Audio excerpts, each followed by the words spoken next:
Punjabi hashtag TV देख रहा है विश्व भर के पंजाबियों को हरप्रीत सिंह वालों निੱਘੀ जी सत श्री अकाल। अज के प्रोग्राम के विच असीं गलबात करांगे दुनिया के विच फार्मर्स की जो एजीटेशन चल रही आ उन्हें संसार रिकॉर्ड बना दिता। हुण तक की दुनिया की सब तो वड्डी एजीटेशन ते वो भी एक जरूरी मसले नाल जुड़ी हुई किसानी एक इहो जिहा मसला वा जिहदे नाल विश्व भर के हरेक व्यक्ति की जीवन के बहुत सारे पक्ष सीधे तौर पर जुड़े ने। जे असिधे तौर पर भी वेख्या जाए तो दुनिया के विच शायद ही कोई इहो जिहा इंसान होगा जिहड़ा फूड तो बिना गुजारा कर सकता होवे। मेरा ख्याल है कि एक भी इहो जिहा इंसान नहीं होगा जिहदी किसान द्वारा पैदा किए अनाज ते निर्भरता ना होवे। पर इंडिया दे विच जिहड़ा एजीटेशन चली आ अपने आप दे विच इहने इतिहास भी बनाया, बहुत लंबी चली आ और जिवें दा उत्थों दी सरकार दा किसानां ते किसान आगूआं प्रति रवैया वा ਉਹਦੇ ਤੇ ਅਸੀਂ ਅੱਜ ਗੱਲਬਾਤ ਕਰਾਂਗੇ। ਮੇਰੇ ਨਾਲ ਪ੍ਰੋਗਰਾਮ ਦੇ ਵਿੱਚ ਸ਼ਾਮਲ ਨੇ ਦਵਿੰਦਰ ਵਸਿष्ठ ਜੀ। ਵਸਿष्ठ ਸਾਹਿਬ ਸਤਿ ਸ੍ਰੀ ਅਕਾਲ। ਸਤਿ ਸ੍ਰੀ ਅਕਾਲ ਜੀ। ਜੀ ਵਸਿष्ठ ਸਾਹਿਬ, ਜੇ ਆਪਾਂ ਇੰਡੀਆ ਦੀ ਐਜੀਟੇਸ਼ਨ ਨੂੰ ਵੇਖੀਏ ਰਿਕਾਰਡ ਤਾਂ ਇਹਨੇ ਬਣਾ ਲਿਆ ਹੁਣ ਤੱਕ ਔਰ ਸ਼ਾਂਤਮਈ। ਜਿਨ੍ਹਾਂ ਲੋਕਾਂ ਨੂੰ ਕਿਹਾ ਜਾਂਦਾ ਸੀ ਅਨਪੜ੍ਹ ਆ ਉਹਨਾਂ ਨੇ ਇਹ ਵੀ ਪ੍ਰੂਵ ਕਰ ਦਿੱਤਾ ਉਹ ਪੜ੍ਹੇ ਲਿਖੇ ਨੇ। ਜਿਨ੍ਹਾਂ ਲੋਕਾਂ ਨੂੰ ਕਿਹਾ ਜਾਂਦਾ ਸੀ ਗੰਵਾਰ ਆ ਉਹਨਾਂ ਲੋਕਾਂ ਨੇ ਇਹ ਵੀ ਪ੍ਰੂਫ ਕਰ ਦਿੱਤਾ ਕਿ ਉਹ ਇੰਨੇ ਇੰਟੈਲੀਜੈਂਟ ਨੇ ਕਿ ਸ਼ਾਇਦ ਉੱਥੇ ਸਰਕਾਰ ਚਲਾਉਣ ਵਾਲੇ ਲੋਕ ਵੀ ਇੰਟੈਲੀਜੈਂਟ ਨਹੀਂ ਗੇ, क्योंकि जिवें दे उन्होंने दलीलां रखियां ने, सवाल कीते ने गौरमेंट नूं, गौरमेंट के मिनिस्टरां नूं, वो भी लाजवाब हो गए ने। ये तो ये चीज़ बड़ा पखजार हुंदा वा कि किसान हुण वो किसान नहीं जिहड़ा इन्हां दे दिमागां दे विच बैठा होया सीगा जी। हुण 26 जनवरी नूं लैके किसान आगूआं वल्लों जो प्रोग्राम दिता जा रहा वा ਉਹਦੇ की असर होणगे सरकार ते? की समझदे हो कि सरकार हाली तक जानबूझ के इस मसले ते ध्यान नहीं देना चाहती कि वाकई अनजान है कि उन्होंने असल मुद्दे के बारे या किसानों दी मुश्किलों के बारे पता ही नहीं? मैं सब तो पहला शुरू इत्थों करूँगा जी भी जिहड़ा ये किसान अंदोलन सी जो शुरू होया उस वक्त मैं कह सकदा भी किसान लीडरां नूं हो सकदा थोड़ा बहुत भरोसा होवे भी ये सफल होऊगा, पर इन्नी सफलता दे नाल ये इन्नियां बुलंदियां छूगा वो किसी नूं भी याद चेते नहीं सी जी। ਉਹਦਾ ਕਾਰਨ ਇਹ ਹੋ ਗਿਆ ਵੀ ਇਹ ਮੂਲਭੂਤ ਸੁਵਿਧਾਵਾਂ ਸੀ ਜਿਹੜੀਆਂ ਉਹਦੇ ਨਾਲ ਜੁੜਿਆ ਹੋਇਆ ਅੰਦੋਲਨ ਹੈ। ਇਹ ਇੱਕ ਆਮ ਬੰਦੇ ਦੇ ਨਾਲ ਔਰ ਆਮ ਪਰਿਵਾਰ ਦੇ ਨਾਲ ਜੁੜਿਆ ਹੋਇਆ ਅੰਦੋਲਨ ਸੀ। ਇਸ ਦੇ ਵਿੱਚ ਜੋ ਅੱਗੇ ਆਉਣ ਵਾਲੇ ਸਮੇਂ ਦੇ ਵਿੱਚ ਜੋ ਪ੍ਰੋਬਲਮ ਆਉਣ ਵਾਲੀਆਂ ਸੀ ਉਹਨਾਂ ਨੂੰ ਲੋਕਾਂ ਨੇ ਛੇਤੀ ਫੜ ਲਿਆ ਔਰ ਇਹਦੇ 'ਚ ਫਿਰ ਜਿਸ ਤਰ੍ਹਾਂ ਇਤਿਹਾਸ ਕਹਿੰਦਾ ਵੀ ਪੰਜਾਬੀਆਂ ਨੇ ਹੀ ਇਸ ਨੂੰ ਸਭ ਤੋਂ ਪਹਿਲਾਂ ਫੜਿਆ, ਉਸ ਤੋਂ ਬਾਅਦ ਸਾਰਾ ਦੇਸ਼ ਉਹਨਾਂ ਦੇ ਹੁਣ ਮਗਰ ਲੱਗ ਗਿਆ।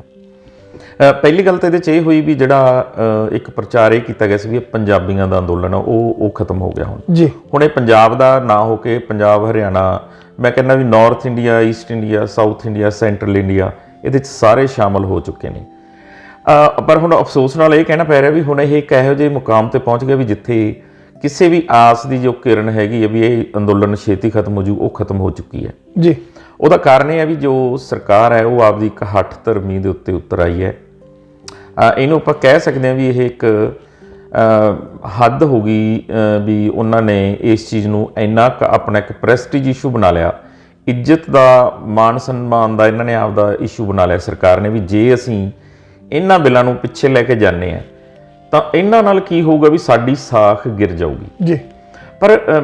ਇੱਕ ਜੋ ਲੋਕਤੰਤਰ ਹੁੰਦਾ ਉਹਦਾ ਇੱਕ ਮੇਨ ਮਕਸਦ ਕੀ ਹੈ? ਲੋਕਤੰਤਰ ਦਾ ਮਤਲਬ ਆਮ ਹੈ ਵੀ ਇੱਕ ਲੋਕਾਂ ਲਈ, ਲੋਕਾਂ ਵੱਲੋਂ ਚੁਣੀ ਹੋਈ ਸਰਕਾਰ ਲੋਕਾਂ ਵਾਸਤੇ ਕੰਮ ਕਰਨ ਲਈ ਆਪਾਂ ਉੱਥੇ ਭੇਜਦੇ ਹਾਂ ਜੀ। ਉਹਦਾ ਸਿੰਪਲ ਸ਼ਬਦਾਂ 'ਚ ਉਹਦਾ ਮਤਲਬ ਇਹ ਹੈ ਵੀ ਆਪਾਂ 2-3 ਲੱਖ ਬੰਦਿਆਂ ਨੇ ਇੱਕ MP ਬਣਾ ਕੇ ਭੇਜਤਾ ਵੀ ਆ ਲਓ ਜੀ ਅਸੀਂ ਤੁਹਾਨੂੰ ਆਹ ਜ਼ਿੰਮੇਵਾਰੀ ਦਿੰਦੇ ਹਾਂ ਵੀ ਸਾਡੀਆਂ ਜਿਹੜੀਆਂ ਜ਼ਰੂਰਤਾਂ, ਜਿਹੜੀਆਂ ਸਾਡੇ ਸੇਫ ਗਾਰਡਸ ਹੈ, ਜਿਹੜੇ ਸਾਡੇ ਹੱਕ ਹਕੂਕ ਆ ਉਹਨਾਂ ਨੂੰ ਤੁਸੀਂ ਉੱਥੇ ਜਾ ਕੇ ਸੰਭਾਲੋ ਔਰ ਉਹਨਾਂ ਨੂੰ ਹੋਰ ਚੰਗੇ ਬਣਾਓ ਜੀ। ਔਰ ਉਹਦੇ 'ਚ ਇਹ ਜ਼ਰੂਰੀ ਹੁੰਦਾ ਵੀ ਤੁਸੀਂ ਸਾਡੇ ਨਾਲ ਵਿਚਾਰ ਵਟਾਂਦਰਾ ਵੀ ਕਰੋ। ਸਭ ਤੋਂ ਵਧੀਆ ਇਹ ਸੀ ਵੀ ਜਿਸ ਤਰ੍ਹਾਂ ਮੋਦੀ ਸਾਹਿਬ ਜਾ ਰਹੇ ਸੀ ਇਹਨਾਂ ਨੂੰ ਚਾਹੀਦਾ ਸੀ ਵੀ ਇੱਕ ਇਜਲਾਸ ਬੁਲਾਉਂਦੇ ਦੋਨਾਂ ਸਦਨਾਂ ਦਾ ਔਰ ਸਾਰੇ MPs ਨੂੰ, ਰਾਜ ਸਭਾ ਤੇ MLA ਜਿਹੜੇ ਆਪਣੇ ਲੋਕ ਸਭਾ ਦੇ MPs ਨੂੰ ਇਹ ਇੱਕ ਜ਼ਿੰਮੇਵਾਰੀ ਦਿੰਦੇ ਵੀ ਆਹ ਦੇਖੋ ਜੀ ਇੱਕ ਅਸੀਂ ਖਰੜਾ ਤਿਆਰ ਕੀਤਾ, ਇਸ ਦਾ ਜੋ ਅਸਰ ਹੋਣਾ ਉਹ 70% ਦੇ ਕਰੀਬ ਲੋਕਾਂ ਦੇ ਉੱਤੇ ਹੋਣਾ ਹਾਂ। ਉਸ ਤੋਂ ਬਾਅਦ ਜਿਹੜਾ ਉਹਦਾ ਸਬ ਅਸਰ ਹੋਣਾ ਉਹ ਸਾਰੇ ਹਿੰਦੁਸਤਾਨ ਤੇ ਹੋਣਾ ਔਰ ਉਸ ਦੇ ਨਾਲ ਇਹਦੀ ਇਕਨੋਮੀ ਦੇ ਉੱਤੇ ਆ ਪ੍ਰਭਾਵ ਜਾਣਾ। ਤੁਸੀਂ ਪਲੀਜ਼ ਆਪੋ ਆਪਣੀਆਂ ਕੰਸਟੀਚੁਐਂਸੀ 'ਚ ਜਾਓ ਤੇ ਉੱਥੇ ਜਾ ਕੇ ਲੋਕਾਂ ਨੂੰ ਇਸ ਬਿੱਲ ਬਾਰੇ ਦੱਸੋ ਔਰ ਉਹਨਾਂ ਦੀ ਤੁਸੀਂ ਰਾਏ ਲਓ ਔਰ ਸਾਨੂੰ ਆ ਕੇ ਵਾਪਸ ਉਹ ਰਾਏ ਦੇ ਤੁਸੀਂ ਜਿਹੜੇ ਅੱਗੇ ਜਿੰਨੇ ਵੀ ਤੁਹਾਡੇ ਕੋਲ ਪੁਆਇੰਟ ਹੈ ਉਹ ਸਾਨੂੰ ਦੱਸੋ ਤਾਂ ਕਿ ਆਪਾਂ ਇਹਨੂੰ ਇੱਕ ਵਧੀਆ ਬਿੱਲ ਬਣਾ ਲਈਏ। ਪਰ ਵਿਸ਼ੇ ਸਭ ਉਹ ਤਾਂ ਕਰਦੇ ਨਾ ਵੀ ਜੇ ਲੋਕਾਂ ਲਈ ਕੋਈ ਕਾਨੂੰਨ ਬਣਾਉਣਾ ਹੁੰਦਾ, ਲੋਕਾਂ ਦੇ ਹਿੱਤ ਲਈ ਬਣਾਉਣਾ ਹੁੰਦਾ। ਹਾਂਜੀ, ਮੈਂ ਉੱਥੇ ਆ ਰਿਹਾ ਵੀ ਅਸਲ 'ਚ ਕੀ ਹੋਇਆ ਵੀ ਇਹ ਇੱਕ ਬੇਈਮਾਨੀ ਵਾਲਾ ਕਾਨੂੰਨ ਸੀ। ਸਰਕਾਰ ਦੇ ਮਨ 'ਚ ਬੇਈਮਾਨੀ ਸੀ ਵੀ ਅਸੀਂ ਇਹ ਕੁਝ ਕਾਰਪੋਰੇਟ ਘਰਾਣਿਆਂ ਨੂੰ ਇਹਦਾ ਫਾਇਦਾ ਦੇਣਾ ਹੈ। ਅਸਲ 'ਚ ਹੋਇਆ ਕਿ ਜਦੋਂ ਸਭ ਤੋਂ ਵੱਡਾ ਜੋ ਇਸ ਵਕਤ ਆਪਣੇ ਹਿੰਦੁਸਤਾਨ ਦੇ ਵਿੱਚ ਸਭ ਤੋਂ ਵੱਡਾ ਨੁਕਸਾਨ ਜੋ ਹੋਇਆ ਹੈ ਉਹ ਹੋਇਆ ਹੈ ਆਪੋਜੀਸ਼ਨ ਪਾਰਟੀ ਦਾ। ਕਿਉਂਕਿ ਇੱਕ ਚੰਗੀ ਸਰਕਾਰ ਨੂੰ ਚਲਾਉਣ ਵਾਸਤੇ ਇੱਕ ਸਟਰੋਂਗ ਆਪੋਜੀਸ਼ਨ ਹੋਣੀ ਜ਼ਰੂਰੀ ਹੈ ਜੀ। ਇਸ ਵਕਤ ਜੋ ਆਪੋਜੀਸ਼ਨ ਹੈ ਇੰਡੀਆ ਦੀ ਉਹ ਬਹੁਤ ਮਾੜੀ ਹੈ। ਉਸ ਕਰਕੇ ਕੀ ਹੋਇਆ, ਬੀਜੇਪੀ ਸਰਕਾਰ ਨੂੰ ਇੱਕ ਮੌਕਾ ਮਿਲ ਗਿਆ ਵੀ ਇਹਨਾਂ ਨੇ ਆਪਣੇ ਆਪ ਹੁਦਰੇਪਨ ਨਾਲ ਜਿੰਨੇ ਕਾਨੂੰਨ ਬਣਾਉਣੇ ਸੀ ਦੇ ਦਨਾ ਦਨ ਇਹਨਾਂ ਨੇ ਉਹ ਸਾਰੇ ਕਾਨੂੰਨ ਬਣਾ ਦਿੱਤੇ ਔਰ ਕਿਸੇ ਨੂੰ ਬੋਲਣ ਨਹੀਂ ਦਿੱਤਾ। 370 ਧਾਰਾ ਹਟਾਤੀ ਔਰ CAA CRA ਉਹ ਕਾਨੂੰਨ ਲਿਆਂਦੇ ਔਰ ਕਿਸੇ ਹੱਦ ਤੱਕ ਉਹਨੂੰ ਜ਼ੋਰ ਜ਼ਬਰਦਸਤੀ ਉਹਨਾਂ ਦੇ ਪ੍ਰਦਰਸ਼ਨਾਂ ਨੂੰ ਰੋਕ ਦਿੱਤਾ। ਚਲੋ ਉਹ ਇੱਕ ਸੈਕੰਡ ਇਸ਼ੂ ਹੈ। ਪਰ ਜਦੋਂ ਹੁਣ ਇਹ ਕਿਸਾਨਾਂ ਦਾ ਇਸ਼ੂ ਆ ਗਿਆ ਤਾਂ ਕਿਸਾਨ ਇੰਨੇ ਕੁ ਵਧੀਆ ਤਰੀਕੇ ਨਾਲ ਲਾਮਬੰਦ ਹੋ ਕੇ ਗਏ ਔਰ ਉਹ ਇਹਨਾਂ ਕਾਨੂੰਨਾਂ ਨੂੰ ਪੜ੍ਹ ਕੇ ਔਰ ਕਾਨੂੰਨਾਂ ਨੂੰ ਪੜ੍ਹ ਕੇ ਗਏ ਸੀ ਜੀ ਔਰ ਹੋਰ ਕਾਨੂੰਨਾਂ ਨੂੰ ਪੜ੍ਹ ਕੇ ਗਏ ਸੀ ਜਿਹੜੇ ਕਾਨੂੰਨਾਂ ਦੇ ਅਧੀਨ ਇਹ ਕਾਨੂੰਨ ਬਿਲਕੁਲ ਹੀ ਨਹੀਂ ਸੀ ਬਣ ਸਕਦੇ। ਔਰ ਸਭ ਤੋਂ ਵੱਡੀ ਇਸ ਦੇ ਵਿੱਚ ਸਭ ਤੋਂ ਜੋ ਸ਼ਰਮਨਾਕ ਘਟਨਾ ਹੋਈ ਉਹ ਹੋਈ ਹੈ ਰਾਜ ਸਭਾ ਦੇ ਵਿੱਚ ਜੀ। ਰਾਜ ਸਭਾ ਦੇ ਵਿੱਚ ਈਵਨ ਬੀਜੇਪੀ ਦੇ ਜਿਹੜੇ ਸਹਿਯੋਗੀ ਪਾਰਟੀਆਂ ਸੀ ਉਹ ਵੀ ਇਸ ਨੂੰ ਨਾ ਕਰ ਰਹੇ ਸੀ। ਪਰ ਉੱਥੇ ਜੋ ਰਾਜ ਸਭਾ ਦੇ ਜੋ ਇੱਕ ਆਪਣਾ ਸਪੀਕਰ ਜਿਹੜੇ ਹੈਗੇ ਆ ਉੱਥੇ ਉਹਨੂੰ ਕਾਰਵਾਈ ਨੂੰ ਚਲਾ ਰਹੇ ਸੀ, ਉਹਨਾਂ ਨੇ ਕੀ ਕੀਤਾ ਜੀ, ਡਨ ਕਰਤਾ ਸਿੱਧਾ ਹੀ ਵੀ ਪਾਸ ਜੀ, ਪਾਸ। ਔਰ ਉਦੋਂ ਉਹ ਵੀ ਜਿਹੜੇ ਸੀਗੇ ਉੱਥੋਂ ਦੇ ਸਪੀਕਰ ਸੀ ਉਹ ਬੀਜੇਪੀ ਦੇ ਨਹੀਂ ਸੀ, ਉਹ JDU ਦੇ ਮੈਂਬਰ ਸੀ, ਉਹਨਾਂ ਵੱਲੋਂ ਇਹ ਚੁਣ ਕੇ ਆਏ ਸੀ ਉੱਥੇ। ਔਰ ਉਹਨਾਂ ਨੇ ਇਹ ਇੱਕ ਇਤਿਹਾਸ ਦੇ ਵਿੱਚ ਇਹ ਜਿਹੜਾ ਇੱਕ ਦਰਜ ਹੋਊਗਾ ਕਾਲਾ ਕਲੰਕ ਹੈ ਇਹ ਇੱਕ ਜੀ ਵੀ ਲੋਕਾਂ ਵੱਲੋਂ ਜਿਹੜੀ ਚੁਣੀ ਹੋਈ ਸਰਕਾਰ ਸੀ ਉਹਨਾਂ ਨੇ ਇੱਕ ਤਾਨਾਸ਼ਾਹੀ ਤਰੀਕੇ ਨਾਲ ਇਸ ਕਾਨੂੰਨ ਨੂੰ ਪਾਸ ਕਰਕੇ ਸਰਕਾਰ ਤੇ ਥੋਪਤਾ, ਆਪਣੇ ਲੋਕਾਂ ਦੇ ਥੋਪਤਾ ਜੀ। ਪਰ ਜਿਵੇਂ ਹੁਣ ਆਪਾਂ ਵੈਸੇ ਸਭ ਆਪਾਂ 26 ਜਨਵਰੀ ਦੀ ਗੱਲ ਕਰ ਰਹੇ ਸੀ, 26 ਜਨਵਰੀ ਤੋਂ ਪਹਿਲਾਂ ਕਿਸਾਨਾਂ ਨੇ ਜਿੰਨਾ ਸਿਆਣਪ ਦੇ ਨਾਲ ਔਰ ਜਿੰਨਾ ਜੋਸ਼ ਸੀਗਾ ਨੌਜਵਾਨਾਂ ਦੇ ਵਿੱਚ ਉਹਨੂੰ ਵੀ ਉਹਨਾਂ ਨੇ ਬਹੁਤ ਸੋਹਣੇ ਤਰੀਕੇ ਨਾਲ ਕੰਟਰੋਲ ਦੇ ਵਿੱਚ ਰੱਖਿਆ। ਜੋਸ਼ ਪ੍ਰਦਰਸ਼ਨ ਵੀ ਕੀਤਾ ਉਹਨਾਂ ਨੇ ਦਿੱਲੀ ਤੱਕ ਆਉਣ ਲਈ ਔਰ ਇਸ ਵੇਲੇ ਆਣ ਕੇ ਉਹਨਾਂ ਨੇ ਇੱਕ ਜਾਬਤਾ ਦਿਖਾਇਆ। ਕੀ ਲੱਗਦਾ ਕਿ ਇਹ ਜਾਬਤਾ ਸਰਕਾਰ ਨੇ ਤੋੜਨ ਦੀ ਬੜੀ ਕੋਸ਼ਿਸ਼ ਕੀਤੀ ਆ, ਉਹ ਇਸੇ ਕਰਕੇ ਡਿਲੇ ਕਰਦੇ ਜਾ ਰਹੇ ਨੇ ਕਿ ਕਿਤੇ ਨਾ ਕਿਤੇ ਕੋਈ ਜੇ ਕਮਜ਼ੋਰ ਕੜੀ ਨੂੰ ਤੋੜ ਲਿਆ ਜਾਵੇ ਤੇ ਉੱਥੋਂ ਇਹਦੇ ਵਿੱਚ ਸੰਨ ਲਾ ਲਈ ਜਾਵੇ ਤੇ 26 ਜਨਵਰੀ ਦਾ ਜਿਹੜਾ ਕਿਸਾਨਾਂ ਦਾ ਪ੍ਰੋਗਰਾਮ ਆ ਉਹਨੂੰ ਫੇਲ ਕਰਨ ਦੀ ਸਾਜ਼ਿਸ਼ ਆ ਤਾਂ ਇਹਨੂੰ ਲਮਕਾਇਆ ਜਾ ਰਿਹਾ। ਤੇ ਦੂਸਰਾ 26 ਜਨਵਰੀ ਦਾ ਜਿਹੜਾ ਕਿਸਾਨ ਜਥੇਬੰਦੀਆਂ ਪ੍ਰੋਗਰਾਮ ਦੇਣਗੀਆਂ ਉਹਦਾ ਸਰਕਾਰ ਤੇ ਕਿੰਨਾ ਕੁ ਅਸਰ ਹੋਊਗਾ? ਓਕੇ ਜੀ, ਪਹਿਲਾਂ ਮੈਂ ਤੁਹਾਡੇ ਪਹਿਲੇ ਸਵਾਲ ਦਾ ਜਵਾਬ ਦਿੰਦਾ ਵੀ ਜਿਸ ਤਰ੍ਹਾਂ ਇਹ ਅੰਦੋਲਨ ਚੱਲਿਆ ਇਸ ਨੂੰ ਤੋੜਨ ਦੀ ਕੋਸ਼ਿਸ਼ ਪਹਿਲੇ ਦਿਨ ਤੋਂ ਹੀ ਆਪਣੇ ਖੱਟੜ ਸਾਹਿਬ ਨੇ ਸ਼ੁਰੂ ਕੀਤੀ ਜੀ। ਉਹ ਇੱਕ ਨੁਮਾਇੰਦੇ ਬਣ ਕੇ ਉਹਨਾਂ ਨੇ ਬੀਜੇਪੀ ਸਰਕਾਰ ਦੇ ਸੈਂਟਰ ਦੇ ਉਹਨਾਂ ਨੇ ਇੱਕ ਇਹ ਬਹੁਤ ਵੱਡਾ ਗਲਤ ਸਟੈਪ ਚੱਕਿਆ ਵੀ ਉਹਨਾਂ ਨੇ ਉੱਥੇ ਰੋਕਾਂ ਲਾਤੀਆਂ ਵੀ ਤੁਸੀਂ ਦਿੱਲੀ ਨਹੀਂ ਜਾ ਸਕਦੇ। ਤੇ ਉਹਦਾ ਨਤੀਜਾ ਕੀ ਹੋਇਆ, ਲੋਕਾਂ ਨੇ ਉਹ ਧੱਕੇ ਨਾਲ ਉੱਥੋਂ ਲੱਖਾਂ ਦੀ ਗਿਣਤੀ ਵਿੱਚ ਉਹ ਜਿਹੜੀਆਂ ਬ੍ਰੇਕਾਂ ਸੀ ਉਹਨਾਂ ਨੂੰ ਤੋੜ ਕੇ ਬੈਰੀਅਰ ਲਾਏ ਸੀ ਜਾਂ ਉਹਨਾਂ ਨੇ ਵੱਡੇ ਕੈਂਟਰ ਔਰ ਹੋਰ ਬਹੁਤ ਕੁਝ ਰੱਖਿਆ ਸੀ, ਸਾਰੇ ਪੱਟ ਕੇ ਉਹ ਦਿੱਲੀ ਦੇ ਬਾਰਡਰ ਤੇ ਜਾ ਪਹੁੰਚੇ ਜੀ। ਅੱਗੇ ਦਿੱਲੀ ਸਰਕਾਰ ਨੇ ਉਹਨਾਂ ਨੂੰ ਉੱਥੇ ਰੋਕਤਾ ਵੀ ਤੁਸੀਂ, ਦਿੱਲੀ ਸਰਕਾਰ ਨੇ ਨਹੀਂ ਸੈਂਟਰ ਦੀ ਸਰਕਾਰ ਨੇ ਜੀ ਆਪਣੀ ਪੁਲਿਸ ਦੇ ਰਾਹੀਂ ਉੱਥੇ ਰੋਕ ਦਿੱਤਾ। ਉਦੋਂ ਪਹਿਲਾਂ ਮੈਂ ਤੁਹਾਨੂੰ ਇੱਕ ਗੱਲ ਦੱਸਣੀ ਚਾਹੁੰਦਾ ਵੀ ਉੱਥੇ ਦਿੱਲੀ ਪਹੁੰਚਣ ਤੋਂ ਪਹਿਲਾਂ ਇਹਨਾਂ ਨੇ ਇੱਕ ਆਨਨ ਫਾਨਨ ਜਲਦਬਾਜ਼ੀ ਦੇ ਵਿੱਚ ਉੱਥੋਂ ਦੇ ਦਿੱਲੀ ਦੀ ਜੋ ਸਰਕਾਰ ਹੈ ਕੇਜਰੀਵਾਲ ਦੀ ਉਹਨੂੰ ਇੱਕ ਲੈਟਰ ਭੇਜਿਆ ਵੀ 9 ਸਟੇਡੀਅਮ ਹੈ ਕਿ 11 ਸਟੇਡੀਅਮ ਹੈ ਵੀ ਸਾਨੂੰ ਤੁਸੀਂ ਉਹਨਾਂ ਨੂੰ ਯੂਜ਼ ਕਰਨ ਦੀ ਇਜਾਜ਼ਤ ਦੇ ਦਿਓ ਕਿ ਜੇ ਸਾਨੂੰ ਯੂਜ਼ ਕਰਨੇ ਪਏ ਉਹ ਹੈ ਜਿਸ ਟੈਂਪਰੇਰੀ ਜੇਲ੍ਹ ਅਸੀਂ ਉਹਨਾਂ ਨੂੰ ਯੂਜ਼ ਕਰ ਸਕੀਏ ਜੀ। ਉਹ ਚੰਗਾ ਇਹ ਹੋ ਗਿਆ ਵੀ ਜੇ ਉੱਥੇ ਬੀਜੇਪੀ ਦੀ ਸਰਕਾਰ ਹੁੰਦੀ ਤਾਂ ਉਹ ਬਿਲਕੁਲ ਹਾਂ ਹੋ ਜਾਣੀ ਸੀ। ਉੱਥੇ ਸੀ ਕੇਜਰੀਵਾਲ ਦੀ ਸਰਕਾਰ, ਉਹਨਾਂ ਨੇ ਜੀ ਉਹ ਵਿਦਨ 20 ਮਿੰਟਸ ਉਹ ਲੈਟਰ ਵਾਪਸ ਰਿਜੈਕਟ ਕਰਕੇ ਭੇਜਤੀ। ਹੁਣ ਇਹਨਾਂ ਕੋਲੇ ਇੱਕੋ ਇੱਕ ਚਾਰਾ ਰਹਿ ਗਿਆ ਸੀ, ਇਹਨਾਂ ਨੇ ਉਹ 5-4 ਘੰਟਿਆਂ ਦੇ ਵਿੱਚ ਉੱਥੇ ਬੈਰੀਅਰ ਲਾ ਕੇ ਇਹਨਾਂ ਨੇ ਸਾਰੇ ਪਾਸਿਓਂ ਰੋਕਾਂ ਲਾ ਕੇ ਕਿਸਾਨਾਂ ਨੂੰ ਦਿੱਲੀ ਦੇ ਬਾਰਡਰਾਂ ਤੇ ਰੋਕ ਲਿਆ ਜੀ। ਔਰ ਉਸ ਤੋਂ ਬਾਅਦ ਇਹਨਾਂ ਦੀ ਸ਼ੁਰੂਆਤ ਹੋਈ ਦੋ ਤਰੀਕਿਆਂ ਨਾਲ ਇਹਨਾਂ ਨੇ ਅੰਦੋਲਨ ਤੋੜ ਸਕਦੇ ਸੀ, ਇੱਕ ਪੋਲੀਟੀਕਲੀ ਤੇ ਇੱਕ ਸਰਕਾਰੀ ਤੰਤਰ ਨਾਲ ਜੀ। ਪਹਿਲਾਂ ਇਹਨਾਂ ਨੇ ਪੋਲੀਟੀਕਲੀ ਤੋੜਨ ਦੀ ਇਹ ਕੋਸ਼ਿਸ਼ ਕੀਤੀ ਜੀ ਵੀ ਤੁਸੀਂ 5 ਮੈਂਬਰ ਬੰਦੇ ਆ ਜਾਓ, 5 ਬੰਦੇ ਆ ਜਾਓ, ਇਹਨਾਂ ਨੂੰ ਅਸੀਂ ਉਹਨਾਂ 5 ਚੋਂ ਅਸੀਂ 2 ਨੂੰ ਖਰੀਦ ਲਾਂਗੇ ਜੀ, ਬਾਕੀ ਤੇ ਇਹਨਾਂ ਨੂੰ ਪੁੱਛਣਾ ਕਿਹਨੇ ਹੈ। ਪਰ ਉਹ ਜਿਹੜੀ ਯੂਨਿਟੀ ਸੀ ਇਹਨਾਂ ਦੀ, ਉਸ ਦੇ ਵਿੱਚ ਇਹਨਾਂ ਨੇ ਬਹੁਤ ਸੰਨ ਲਾਉਣ ਦੀ ਕੋਸ਼ਿਸ਼ ਕੀਤੀ, ਬੜੀ ਜ਼ਬਰਦਸਤ ਕੋਸ਼ਿਸ਼ ਕੀਤੀ, ਪਰ ਉਹ ਇਹ ਕਾਮਯਾਬ ਨਹੀਂ ਹੋ ਸਕੇ ਜੀ। ਇਹ ਇਹਨਾਂ ਦੀ ਸਭ ਤੋਂ ਵੱਡੀ ਬੀਜੇਪੀ ਸਰਕਾਰ ਦੀ ਨਾਕਾਮੀ ਇੱਥੇ ਹੋਈ, ਤੇ ਉਸ ਨਾਕਾਮੀ ਨੇ ਇਹਨਾਂ ਨੂੰ ਝੁੰਝਲਾਹਟ ਦੇ ਵਿੱਚ ਲਿਆਂਦਾ। ਉੱਥੇ ਇਹ ਬੁੱਕ ਲਾ ਗਈ ਜੀ ਵੀ ਅਸੀਂ ਇੰਨੇ ਪਾਵਰਫੁਲ ਸੀ ਤੇ ਸਾਡਾ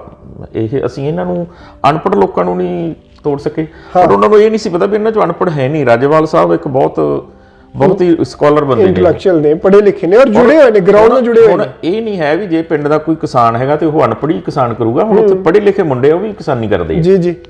ਸੋ ਉਹਨਾਂ ਨੂੰ ਪਤਾ ਹੈ ਵੀ ਕਾਨੂੰਨ ਕੀ ਨੇ, ਉਹਨਾਂ ਨੇ ਕਿਤਾਬਾਂ ਪੜ੍ਹੀਆਂ, ਉਹਨਾਂ ਨੇ ਇਹਨਾਂ ਕਾਨੂੰਨਾਂ ਦੇ ਅੱਗੇ ਜਿਹੜੇ ਗਲਤ ਰਿਜ਼ਲਟ ਆਉਣੇ ਉਹਨਾਂ ਬਾਰੇ ਵੀ ਉਹਨਾਂ ਨੂੰ ਪਤਾ ਹੈ। ਹਾਂਜੀ। ਸੋ ਇੱਥੇ ਇਹ ਮਾਰ ਖਾ ਗਈ। ਇਹਨਾਂ ਦਾ ਜੋ ਹੋਮਵਰਕ ਸੀ ਕਿਸਾਨਾਂ ਲਈ, ਕਾਨੂੰਨ ਬਣਾਉਣ ਤੋਂ ਪਹਿਲਾਂ ਇਹਨਾਂ ਦਾ ਇਹ ਸੀ ਵੀ ਇਹਨਾਂ ਨੂੰ ਤਾਂ ਕੋਈ ਪ੍ਰੋਬਲਮ ਨਹੀਂ ਹੋਣੀ, ਆਪਾਂ ਟੈਕਲ ਕਰ ਲਾਂਗੇ। ਇੱਥੇ ਇਹਨਾਂ ਦੀ ਸਭ ਤੋਂ ਵੱਡੀ ਫੇਲ ਇਹ ਇੱਥੇ ਹੋਈ। ਦੂਜਾ ਫੇਲ ਹੋ ਗਏ ਇਹ ਪੋਲੀਟੀਕਲੀ ਲੈਵਲ ਤੇ ਉਹਨਾਂ ਨੂੰ ਤੋੜਨ 'ਚ, ਉਹ ਨਹੀਂ ਕਰ ਸਕੇ। ਇਹ ਆਪਦੀਆਂ ਸਟੇਟਾਂ ਦੇ ਵਿੱਚ ਵੀ, ਜਿਵੇਂ ਹਰਿਆਣੇ ਦੇ ਵਿੱਚ ਬੀਜੇਪੀ ਦੀ ਸਰਕਾਰ ਸੀ, ਉੱਥੋਂ ਦੇ ਲੋਕਾਂ ਨੂੰ ਵੀ ਇਹ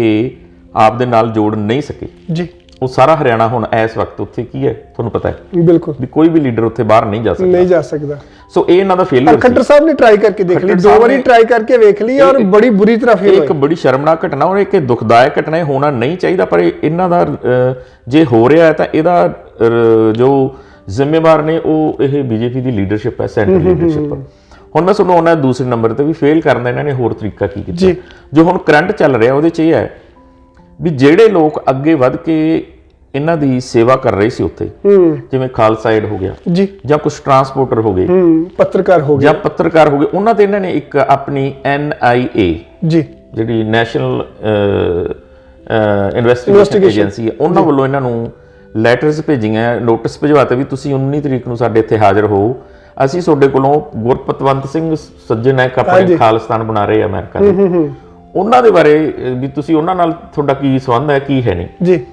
ਮੈਂ ਇਹ ਦਾਅਵੇ ਨਾਲ ਕਹਿਣਾ ਵੀ ਜਿਹੜਾ ਇਹ ਅੰਦੋਲਨ ਚੱਲ ਰਿਹਾ ਇਹਦੇ ਚ ਨਾ ਤਾਂ ਖਾਲਿਸਤਾਨ ਦਾ ਕੋਈ ਸੰਬੰਧ ਹੈ, ਨਾ ਇਹਦੇ ਚ ਕਿਸੇ ਹਿੰਦੂ ਜਾਂ ਮੁਸਲਮ ਜਾਂ ਕਿਸੇ ਦਾ ਨਹੀਂ, ਇਹ ਕਿਸਾਨਾਂ ਦਾ ਸੰਬੰਧ ਹੈ ਸਾਰਾ ਇਹਦੇ ਚ। ਇਹ ਸਾਬਤ ਹੋ ਗਿਆ। ਬੜੀ ਕੋਸ਼ਿਸ਼ ਕੀਤੀ ਇਹਨਾਂ ਨੇ ਮੀਡੀਆ ਦੇ ਰਾਹੀਂ ਇਸ ਨੂੰ ਖਾਲਿਸਤਾਨੀ ਬਣਾਉਣ ਦੀ, ਇਹਨੂੰ ਕਾਮਰੇਡੀ ਬਣਾਉਣ ਦੀ, ਜਾਂ ਇਹਨੂੰ ਕਾਂਗਰਸੀ ਅੰਦੋਲਨ ਬਣਾਉਣ ਦੀ, ਪਰ ਉਹ ਕਾਮਯਾਬ ਨਹੀਂ ਹੋ ਸਕੇ। ਪਰ ਹੁਣ ਜਿਹੜੀਆਂ ਇਹ ਲੋਕਤੰਤਰ ਦੇ ਜਿਹੜੇ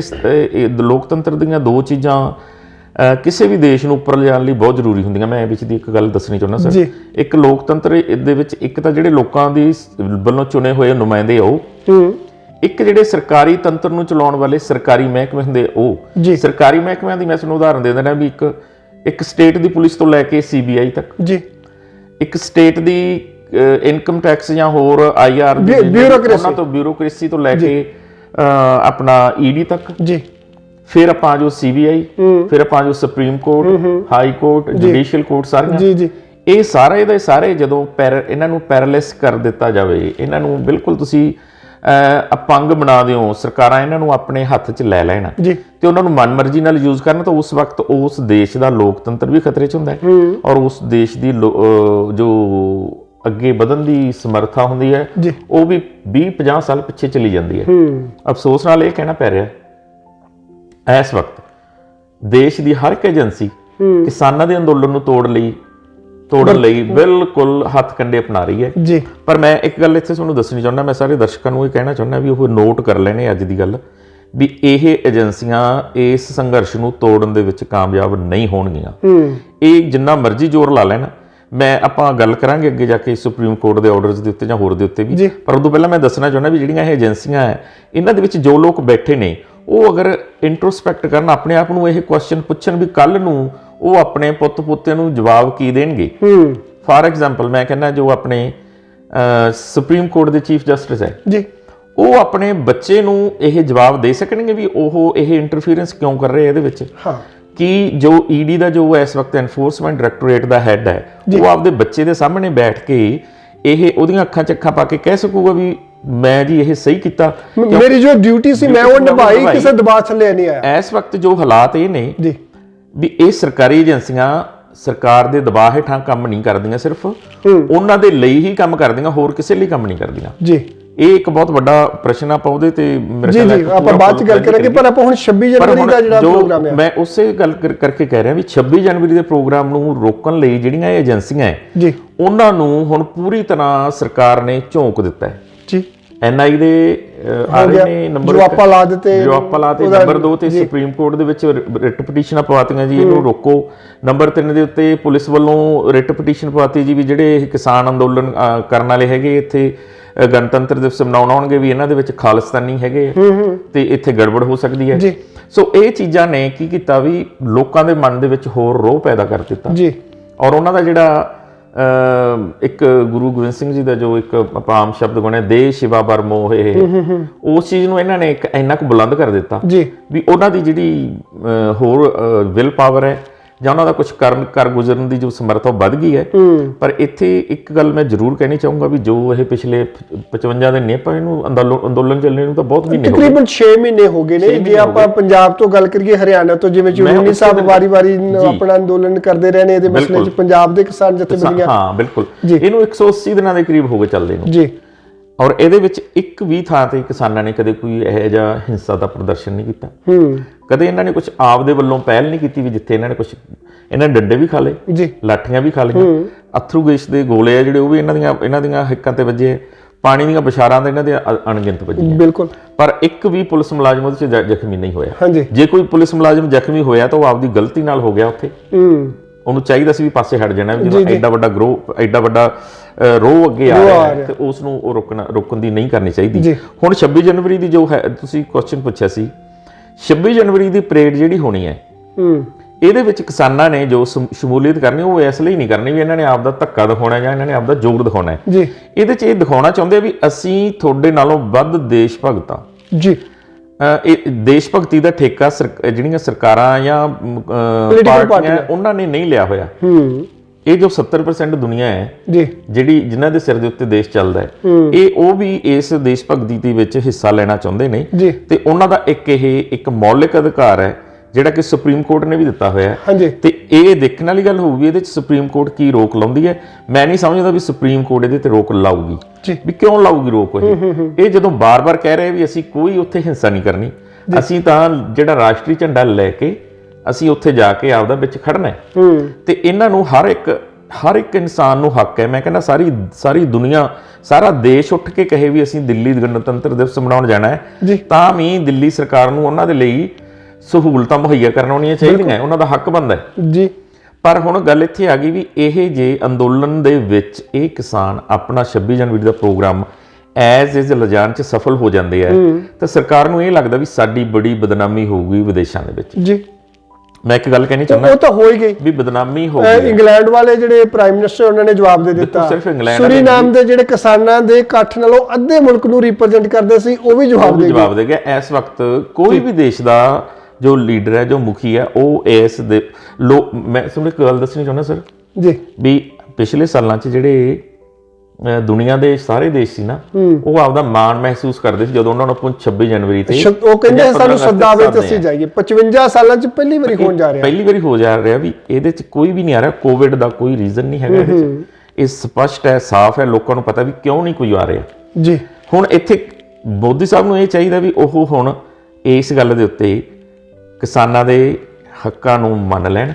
ਔਰ ਇਹ ਕਾਨੂੰਨ ਵਾਪਸ ਲੈ ਲੈਣ ਜੀ, ਤਾਂ ਕਿ ਉਹਨਾਂ ਦੀ ਜਿਹੜੀ ਬਚੀ ਖੁਚੀ ਇੱਜ਼ਤ ਹੈ ਉਹ ਕਾਇਮ ਰਹਿ ਜੇ ਜੀ। ਆਪਾਂ ਨੂੰ ਇਸ ਵਕਤ ਇੰਡੀਆ 'ਚ ਅਰਾਜਕਤਾ ਨਹੀਂ ਚਾਹੀਦੀ ਜੀ। ਮੋਦੀ ਸਾਹਿਬ ਉੱਥੇ ਅਗਰ ਰਹਿੰਦੇ ਆ, ਉਹ ਅੱਛੇ ਕੰਮ ਕਰ ਰਹੇ ਨੇ ਤਾਂ ਉਹਨਾਂ ਨੂੰ ਕਰਨੇ ਚਾਹੀਦੇ ਨੇ। ਔਰ ਅੱਜ ਅਗਰ ਇਸ ਜੋ ਇੱਕ ਅੰਦੋਲਨ ਚੱਲ ਰਿਹਾ ਇਹ ਅਗਰ ਅਗਲੀ ਰੂਪ ਲੈ ਲੈਂਦਾ ਜੀ ਤਾਂ ਇਹ ਦੇਸ਼ ਲਈ ਤਾਂ ਇੰਨਾ ਕੁ ਨੁਕਸਾਨਦਾਇਕ ਹੋਊਗਾ ਵੀ ਉਹ ਕਿਸੇ ਨੇ ਅੰਦਾਜ਼ਾ ਨਹੀਂ ਲਿਆ। ਮੈਂ ਇੱਕ ਗੱਲ ਤੁਹਾਨੂੰ ਜ਼ਰੂਰ ਦੱਸਣੀ ਚਾਹੂੰਗਾ ਸਰ ਜੀ। ਆਪਣੇ ਤੁਸੀਂ ਸੁਣਿਆ ਹੋਣਾ ਨਾਂ ਜਸਟਿਸ ਕਾਟਜੂ ਜੀ ਚੀਫ ਜਸਟਿਸ ਜੀ, ਰਿਟਾਇਰਡ ਨੇ। ਉਹਨਾਂ ਨੇ ਇੱਕ ਬੜੀ ਸਖਤ ਚਿੱਠੀ ਲਿਖੀ ਹੈ, ਬੇਨਤੀ ਕੀਤੀ ਉਹਨਾਂ ਨੇ, ਰਿਕੁਐਸਟ ਕੀਤੀ ਹੈ ਮੋਦੀ ਸਾਹਿਬ ਨੂੰ ਵੀ ਮੋਦੀ ਸਾਹਿਬ ਤੁਸੀਂ 26 ਜਨਵਰੀ ਤੋਂ ਪਹਿਲਾਂ ਇਹ ਕਾਨੂੰਨ ਵਾਪਸ ਲੈ ਲਓ ਜੀ, ਔਰ ਜੋ ਇਹ ਅੰਦੋਲਨ ਕਰ ਰਹੇ ਆ ਲੋਕ, ਇਹਨਾਂ ਨੂੰ ਤੁਸੀਂ ਘਰੇ ਵਾਪਸ ਭੇਜੋ। ਹਾਂਜੀ, ਨਹੀਂ ਤਾਂ ਜੇ ਤੁਸੀਂ ਇਹਨਾਂ ਨੂੰ ਰੋਕਿਆ ਔਰ ਇਹਨਾਂ ਨੇ ਅੰਦਰ ਆਉਣ ਦੀ ਕੋਸ਼ਿਸ਼ ਕੀਤੀ ਤਾਂ ਤੁਹਾਡੇ ਚਾਰੇ ਬਾਰਡਰਾਂ ਦੇ ਉੱਤੇ ਅਲੱਗ-ਅਲੱਗ ਜਲਿਆਂਵਾਲੇ ਬਾਗ ਦੇ ਖੂਹ ਆ ਜਿਹੜੇ ਉੱਥੇ ਬਣ ਜਾਣੇ ਆ। ਇੱਕ ਆਮ ਬੰਦਾ ਕਹੇ, ਇੱਕ ਕੋਈ ਲੀਡਰ ਕਹੇ ਇਹ ਗੱਲ ਤਾਂ ਉਹਨੂੰ ਮੈਂ ਨਹੀਂ, ਉਹਨੂੰ ਕਹਿ ਸਕਦੇ ਪੋਲੀਟੀਕਲੀ ਪ੍ਰੇਰਿਤ ਸਟੇਟਮੈਂਟ। ਪਰ ਜਦੋਂ ਇੱਕ ਤੁਹਾਡੀ ਸੁਪਰੀਮ ਕੋਰਟ ਦਾ ਚੀਫ ਜਸਟਿਸ ਜਿਹੜਾ ਰਿਟਾਇਰ ਹੋ ਚੁੱਕਿਆ, ਐਡੀ ਵੱਡੀ ਲੈਟਰ ਇੱਕ ਪਬਲਿਕਲੀ ਉਹ ਬਿਲਕੁਲ ਲੋਕਾਂ ਦੇ ਵਿੱਚ ਲਿਜਾ ਕੇ ਦੱਸ ਰਿਹਾ ਬਾਰ-ਬਾਰ, ਉਹ ਚੈਨਲਾਂ ਦੇ ਉੱਤੇ ਆ ਰਿਹਾ ਹਾਲਾਂਕਿ ਉਹ ਆਪਣੀ ਬੇਬਾਕੀ ਨਾਲ ਗੱਲਾਂ ਰੱਖਦਾ ਹੁੰਦਾ ਪਰ ਉਹ ਹੁਣ ਆ ਕੇ ਬਾਰ-ਬਾਰ ਕਹਿ ਰਿਹਾ ਵੀ ਉੱਥੇ ਇਹ ਬਹੁਤ ਵੱਡੀ ਹਿੰਸਾ ਹੋਣ ਦਾ ਡਰ ਹੈਗਾ ਇਹ ਮੋਦੀ ਨੂੰ ਕਾਨੂੰਨ ਵਾਪਸ ਲੈ ਲੈਣੇ ਚਾਹੀਦੇ ਕਿਉਂਕਿ ਇਹ ਕਾਨੂੰਨ ਵਾਕਿਆ ਹੀ ਸਹੀ ਨਹੀਂ ਹੈ ਸੋ ਇਹ ਮੋਦੀ ਸਾਹਿਬ ਨੂੰ ਹੁਣ ਬੈਠ ਕੇ ਇੰਟਰੋਸਪੈਕਟ ਕਰਨਾ ਚਾਹੀਦਾ ਵੀ ਇਹ ਅਗਰ ਹਿੰਸਾ ਦੇ ਮਾਰਗ ਤੇ ਚਲਾਤਾ ਉਹਨਾਂ ਨੇ ਹਿੰਸਾ ਕਿਸਾਨ ਨਹੀਂ ਕਰਨਗੇ ਬਿਲਕੁਲ ਇਹ ਤੁਸੀਂ ਲਿਖ ਕੇ ਲੈ ਲਓ ਹਿੰਸਾ ਜੇ ਉਹਨਾਂ ਦੇ ਉੱਤੇ ਕਰਨਗੇ ਤਾਂ ਸਰਕਾਰੀ ਜੋ ਏਜੰਸੀ ਉਹ ਕਰਨਗੇ ਹੁਣ ਮੈਨੂੰ ਲੱਗਦਾ ਸਿਸਟਮ ਹਿੰਸਾ ਦੇ ਨਾਲ ਇਹ ਅੰਦੋਲਨ ਨੂੰ ਜੋੜਨ ਚ ਅਸਫਲ ਹੋ ਰਹੀ ਆ ਸਰਕਾਰ ਤੇ ਜੋੜ ਵੀ ਨਹੀਂ ਸਕੂਗੀ ਜੇ ਹੁੰਦੀ ਵੀ ਆ ਤਾਂ ਕਿਉਂਕਿ ਜੇ 6 ਮਹੀਨਿਆਂ ਦੇ ਵਿੱਚ ਕਿਸਾਨ ਸ਼ਾਂਤਮਈ ਸੰਘਰਸ਼ ਕਰ ਰਹੇ ਨੇ ਤੇ ਹੁਣ ਉਹਨਾਂ ਨੂੰ ਕੀ ਲੋੜ ਪਊਗੀ ਕਿ ਉਹ ਇਹੋ ਜਿਹਾ ਸਟੈਪ ਚੱਕਣ ਕਿ ਆਪਣੀ ਐਜੀਟੇਸ਼ਨ ਨੂੰ ਫੇਲ ਕਰਨ ਇਹਦੇ ਚ ਜੇ ਸਰਕਾਰ ਕੋਈ ਚਾਰਾ ਜੋਈ ਕਰਦੀ ਆ ਜਾਂ ਕੋਈ ਆਪਣਾ ਜ਼ੋਰ ਵਿਖਾਉਣਾ ਚਾਹੁੰਦੀ ਆ ਤੇ ਉਹਦੇ ਚ ਸਰਕਾਰ ਦੀ ਹੀ ਹਰ ਪਾਸੇ ਨਿੰਦਾ ਹੋਊਗੀ ਦੇਖੋ ਕਿਸਾਨ ਜਿੰਨੇ ਕਿਸਾਨ ਨੌਜਵਾਨ ਨੇ ਜਾਂ ਜਿਹੜੇ ਬਜ਼ੁਰਗ ਨੇ ਉਹ ਸਾਰੇ ਉਹ ਕਹਿੰਦੇ ਵੀ ਅਸੀਂ ਗੋਲੀਆਂ ਖਾ ਲਾਂਗੇ ਡਾਂਗਾਂ ਖਾ ਲਾਂਗੇ ਅਸੀਂ ਅਥਰੂ ਗੈਸ ਦੇ ਗੋਲੇ ਵੀ ਖਾ ਲਾਂਗੇ ਅਸੀਂ ਪਾਣੀ ਦੀਆਂ ਵਿਛਾੜਾਂ ਵੀ ਖਾ ਲਾਂਗੇ ਅਸੀਂ ਅੱਗੋਂ ਹੱਥ ਨਹੀਂ ਚੱਕਣਾ ਅਸੀਂ ਸਿਰਫ ਆਪਦਾ ਰੱਬ ਦਾ ਨਾਮ ਲੈਣਾ ਔਰ ਅਸੀਂ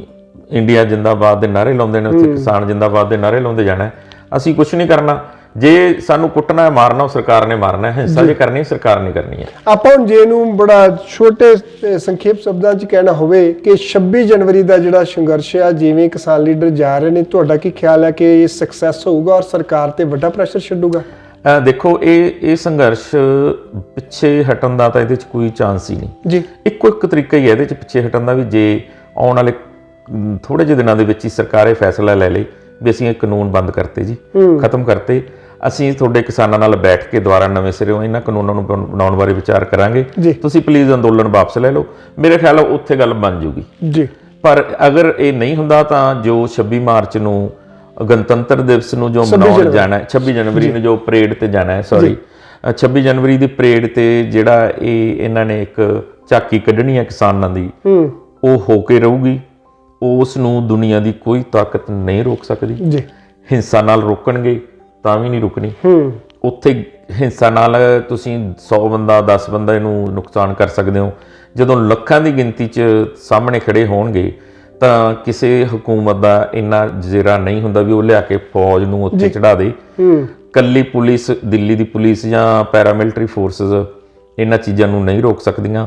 ਇਹ ਅਗਰ ਮੋਦੀ ਸਰਕਾਰ ਇਹਨਾਂ ਚੀਜ਼ਾਂ ਨੂੰ ਰੋਕੂਗੀ ਇਹਦਾ ਇੱਕ ਬਹੁਤ ਵੱਡਾ ਖਾਮਿਆਜਾ ਦੇਸ਼ ਨੂੰ ਭੁਗਤਣਾ ਪੈਣਾ ਹੈ ਇਹ ਖਾਨਾ ਜੰਗੀ ਵੱਲ ਵੱਧ ਸਕਦੀ ਹੈ ਇਹ ਗੱਲ ਇਹ ਮੈਂ ਵੱਡੇ ਹੋਰ ਵੀ ਸਖਤ ਸ਼ਬਦ ਯੂਜ਼ ਕਰ ਸਕਦਾ ਸੀ ਪਰ ਮੈਂ ਡਰਦਾ ਮੈਂ ਅਰਦਾਸ ਕਰਦਾ ਉੱਪਰ ਵਾਲੇ ਕੋਲੇ ਵੀ ਉਹ ਜੋ ਅਸੀਂ ਸੋਚ ਰਹੇ ਹਾਂ ਉਹ ਕੁਝ ਨਾ ਹੋਵੇ ਇਹ ਬਿਲਕੁਲ ਸ਼ਾਂਤਮਈ ਤਰੀਕੇ ਨਾਲ ਨਿਕਲ ਜੇ ਔਰ ਇਹ ਸਰਕਾਰ ਦਾ ਇਹ ਫਰਜ਼ ਹੈ ਵੀ ਇਸ ਨੂੰ ਐਜ਼ ਜਾਨ ਦੇ ਅੱਗੇ ਰੋਕੇ ਨਾ ਜੀ ਬਹੁਤ ਬਹੁਤ ਮਿਹਰਬਾਨੀ ਵਿਸ਼ੇਸ਼ ਸਾਹਿਬ ਥੈਂਕ ਯੂ ਜੀ ਧੰਨਵਾਦ ਜੀ ਸਤਿ ਸ਼੍ਰੀ ਅਕਾਲ ਪ੍ਰੋਗਰਾਮ ਕਿਵੇਂ ਦਾ ਲੱਗਿਆ ਆਪਣਾ ਫੀਡਬੈਕ ਜ਼ਰੂਰ ਦਿਓ ਔਰ ਸਾਡੀ ਅਰਦਾਸ ਹੈ ਕਿ ਕਿਸਾਨ ਆਪਣੇ ਅੰਦੋਲਨ ਦੇ ਵਿੱਚੋਂ ਸ਼ਾਂਤਮਈ ਸੰਘਰਸ਼ ਕਰਦਿਆਂ ਕਾਮਯਾਬ ਹੋ ਕੇ ਆਪਣੇ ਘਰਾਂ ਨੂੰ ਰਾਜੀ ਖੁਸ਼ੀ ਜਾਣ ਆਪਣੇ ਪਰਿਵਾਰਾਂ ਦੇ ਵਿੱਚ ਜਾਣ ਔਰ ਇਸੇ ਤਰ੍ਹਾਂ ਜਿਵੇਂ ਉਹ ਕਈ ਸਾਲਾਂ ਤੋਂ ਮੁਲਕ ਨੂੰ ਇੰਡੀਪੈਂਡੈਂਟ ਕੀਤਾ ਅਨਾਜ ਭੰਡਾਰਾਂ ਦੇ ਵਿੱਚ ਅੱਗੇ ਜਾ ਕੇ ਵੀ ਉਹ ਮੁਲਕ ਨੂੰ ਇਸੇ ਤਰ੍ਹਾਂ ਅਨਾਜ ਦੇ ਮਸਲੇ ਦੇ ਵਿੱਚ ਸਿਰ ਉੱਚਾ ਕਰਕੇ ਦੁਨੀਆ ਦੇ ਵਿੱਚ ਜਿਹੜਾ ਵਿਚਰਨ ਲਈ ਅੱਗੇ ਆਉਣ ਧੰਨਵਾਦ ਸਤਿ ਸ਼੍ਰੀ ਅਕਾਲ